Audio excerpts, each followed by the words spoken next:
जिला सांबा के रामगढ़ इलाके में रात को नशा तस्करों ने दो युवकों के ऊपर फायरिंग कर दी थी। और वो जो युवक थे जिनके ऊपर फायरिंग की गई थी नशा तस्करों की तरफ से, वो युवक एक लड़के को ढूंढ रहे थे जिसकी उम्र को 20-21 वर्ष होगी। सौरभ कुमार उसका नाम था। अब सुनने में आया है कि उसका संदिग्ध परिस्थितियों में शव मिला है। सत्य कहेंगे, सत्य लिखेंगे, सत्य चलेंगे।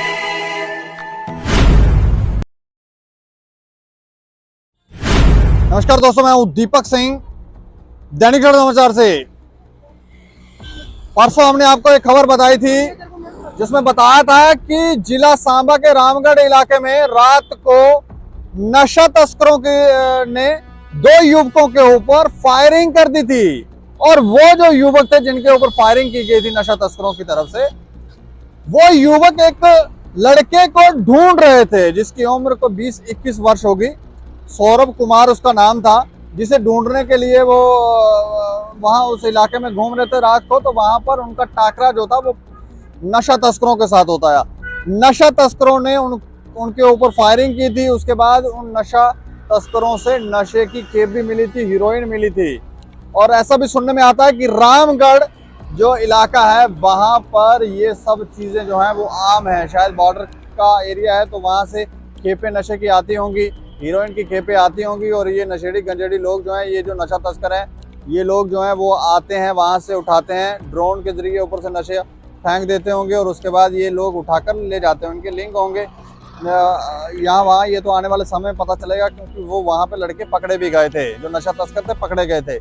लेकिन उसमें दो युवकों पर जब गोली चली थी तो उस दौरान ये पता चला था कि वो एक लड़के को ढूंढ रहे हैं, उसकी खोज कर रहे थे। वो लड़का को 1-2 दिन से लापता था, उसका मानसिक संतुलन भी ठीक नहीं था। उसका नाम था सौरभ कुमार। अब सुनने में आया है कि उसका संदिग्ध परिस्थितियों में शव मिला है। सीमावर्ती क्षेत्र है, वहां पर ही उसका शव मिला है। क्या जानकारियां विस्तार से बताने हम आपको जा रहे हैं।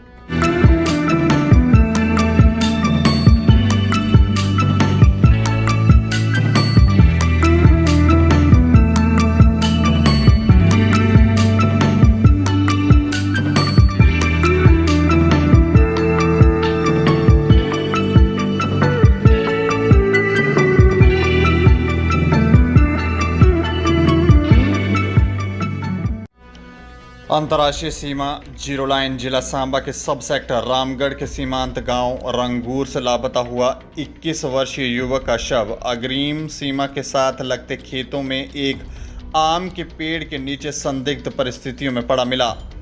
पर्याप्त जानकारी के अनुसार 11 जून को रंगूर निवासी सौरभ कुमार पुत्र स्वर्गीय कमलजीत अपने घर से निकला लेकिन वापस नहीं लौटा। मंगलवार शाम को युवक सौरभ का शव अग्रिम सीमा के छजवाल बसंतर क्षेत्र में खेतों में पड़ा बरामद कर लिया गया। हालांकि युवकों के परिजनों व गांव के सह उम्र युवकों ने उसकी तलाश शुरू कर दी थी। लापता युवक की तलाश करने निकले गांव के युवकों का बीती रात 12 जून करीब 1:45 बजे एक पड़ोसी राज्य नंबर पंजीकृत कार में बैठे नशा तस्करों से टाकरा हो गया और आपसी बहस होने के बाद दोनों गुटों में मारपीट व नौबत गोलियां बरसाने तक आ गई। एक तरफ जहां स्थानीय गांव के लोग व लापता युवक के हम उम्र सदस्य उसकी तलाश सरगर्मियों से कर रहे थे, वहीं इस मामले को गांव के मुख्य चौक पर हुई नशा तस्करों व स्थानीय युवक की झड़प ने इसे अलग ही रूप दे दिया। पुलिस भी लापता युवक की तलाश के साथ नशा तस्करों द्वारा अंजाम दी गई गोलीबारी की घटना को सुलझाने में जुटी रही। हालांकि इस नशा तस्करी, मारपीट व गोलीबारी की घटना के 3 दोषियों को पुलिस ने राड़िया क्षेत्र की झाड़ियों में छिपा कर रखी गई 2 किलो 80 ग्राम हीरोइन, 93,000 नकदी, एक पिस्तौल, कुछ गोलियां व अन्य सामग्री के साथ दबोचने में कामयाबी हासिल की थी। वहीं मारपीट व गोलीबारी की घटना में घायल एक नशा तस्कर व 2 रंगूर निवासी युवक भी विभिन्न अस्पतालों में उपचाराधीन हैं। एक तरफ पुलिस इस मारपीट व गोलीबारी की घटना को नशा तस्करी के नज़रिए से देखते हुए अपनी कार्रवाई को आगे बढ़ाने के लिए इसका जिम्मा एएसआई को सौंपने की तैयारी में थी। वहीं मंगलवार शाम को गांव से लापता हुआ युवक सौरभ का बसंतर क्षेत्र के खेतों में संदिग्ध अवस्था में पड़ा मिलने से ये मामला अभी और भी पेचीदा होने के आसार बन गए हैं। जैसे ही रंगूर के लापता युवक का शव बसंतर क्षेत्र के गांव में आम के पेड़ के नीचे पड़ा बरामद हुआ, इसकी सूचना पर जिला पुलिस प्रशासन पूरी तरह से हरकत में आ गया।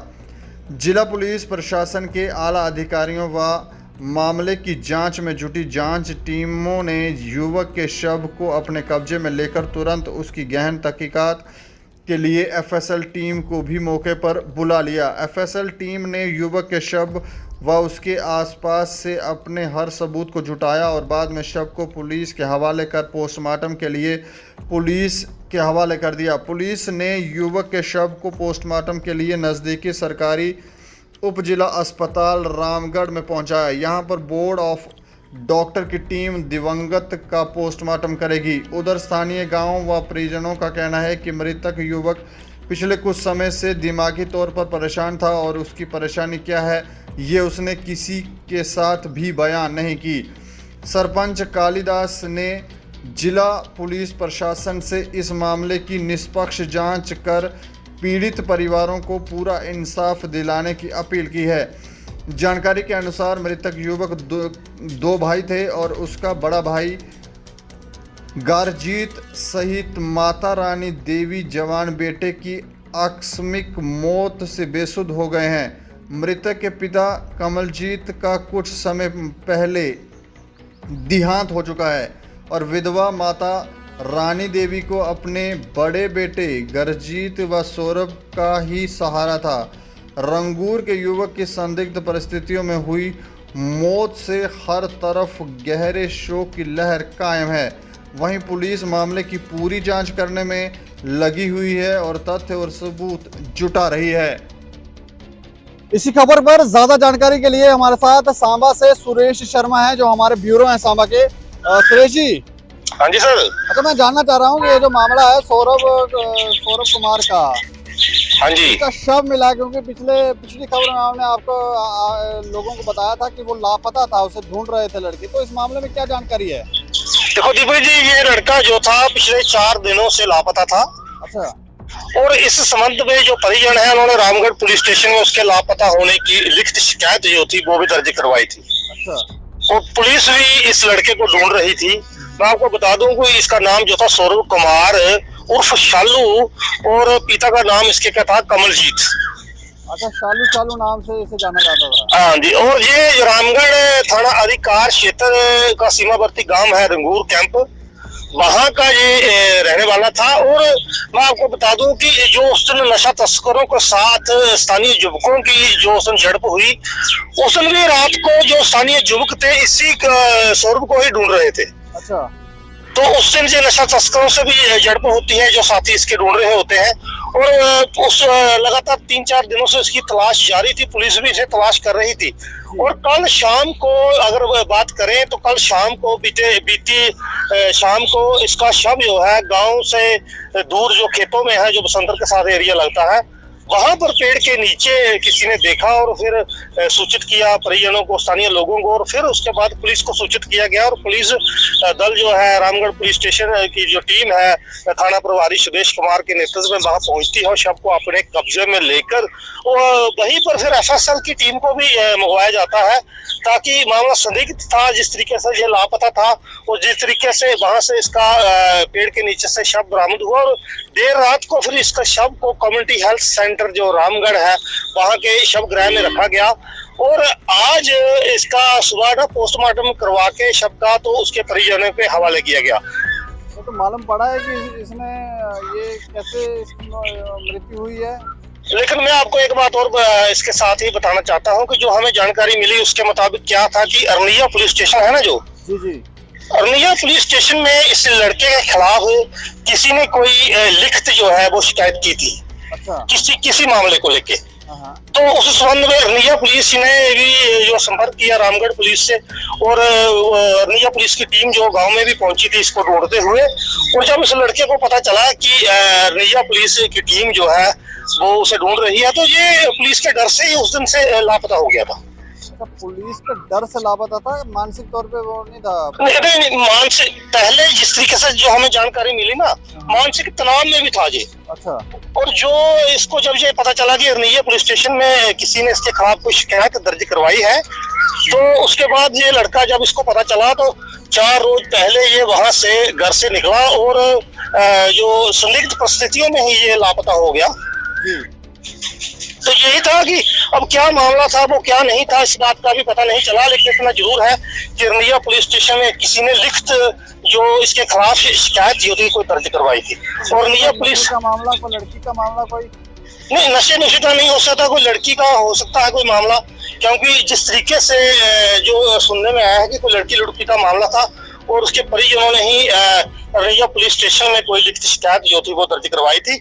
और जब इसको पता चला कि पुलिस इसे ढूंढ रही है, और ये भी जानकारी मिली कि शायद लड़की पक्ष के कुछ लोग जो थे वो इसके गांव तक भी आए थे इसे ढूंढते हुए, उसके बाद ये लड़का डर के ही वहां से जो है गायब हो गया घर से। तो अभी तक ये कारण पता चला है कि किस वजह से डेथ हुई है? कोई इसमें नशीला पदार्थ निकल लिया या कोई मार के फेंक के चला गया है?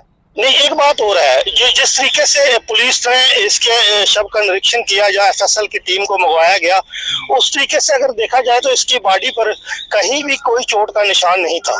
अच्छा। तो ऐसा प्रतीत होता है, जो अगर देखा जाए ऐसे क्यास लगाए जा रहे हैं कोई जहरीला पदार्थ खाने से इसकी जो है मौत हुई है, लेकिन ये एक जांच का विषय है। पोस्टमार्टम की रिपोर्ट आने के बाद ही मौत के कारणों का खुलासा होगा। पुलिस मामले की जांच कर रही है। अच्छा, एक और बात मैं जानना चाह रहा हूँ कि रामगढ़ क्षेत्र में सुनने में आता है कि वहाँ बॉर्डर का एरिया है, तो वहाँ ड्रोन श्रोन से नशे की खेपें भी सीमा पार से भेजी जाती हैं, और ये लोग जो नशा तस्कर थे ये उस दिन वही काम करने के लिए वहाँ आए हुए थे। इस तरह की भी बातें होती हैं वहाँ पर?